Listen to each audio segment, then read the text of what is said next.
میں نے اپنے ہیڈ کانسٹیبل کو بلایا اور اسے کہا کہ دوڑ کر جائے اور باکس اٹھا لائے۔ وہ دوڑتا ہوا کمرے سے نکل گیا۔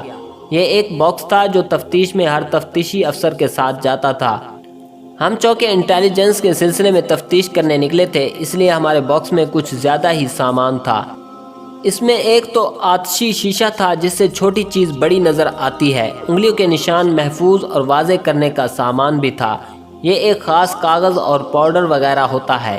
امرت کور کو بلایا اور بیلٹ اسے دکھا کر پوچھا کہ اس کے خاوند کا ریوالور کہاں ہے۔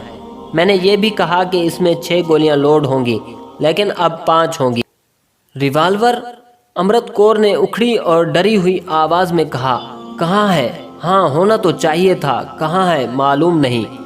اب تو امرت کور کی حالت تشویشناک ہو گئی تھی اور میں یہ خدشہ بھی محسوس کرنے لگا تھا کہ یہ لڑکی غش کھا کر گر پڑے گی یا اس کا ہارٹ فیل ہو جائے گا۔